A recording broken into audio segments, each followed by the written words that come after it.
ठीक है, factors on which moments of inertia depends. तो इसके चार फैक्टर जो हमें पढ़ने हैं इज इक्वल्स टू mr²। ये फॉर्मूला पढ़ा आप लोगों ने। अब बच्चों इसमें पहला क्या हो जाएगा, पहला मास of the particle, mass of the system. अब इसको मास ऑफ द सिस्टम बोल सकते हो आप, या बोल सकते हो mass of the individual particles. आई बात समझ में? जितने भी हमारे सिस्टम्स है, जो हमारे सिस्टम है, जो हमारी बॉडी है, उसके इंडिविजुअल बॉडी का मास कैसा है या फिर उनका कॉन्फ़िगरेशन कैसा है।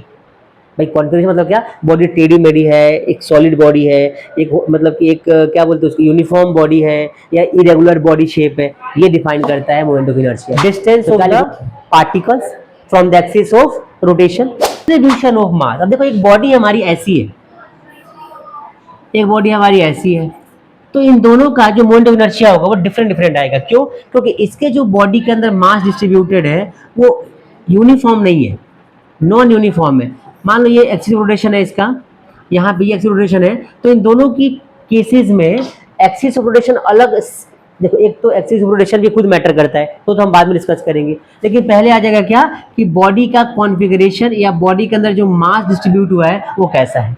Orientation of axis of rotation, कि जो एक्सिस ऑफ रोटेशन है वो ओरिएंट कैसे हो रखा है, उसका ओरिएंटेशन कैसा है, ऐसे है या मास के ज़्यादा। जैसे मान के चलो, इसको ऐसे समझो कि हमारे पास एक बॉडी है, इस तरह एक बॉडी हमारी ऐसी है,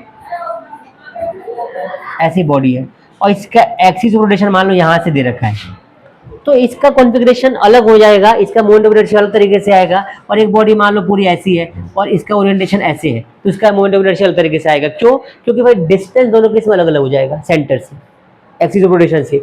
तो ऐसे केसेस में क्या होता है कि MOI चेंज हो जाता है, and that is the concept कि ये चार ऐसे फैक्टर्स जिससे मोमेंट ऑफ इनर्शिया डिपेंड करता है।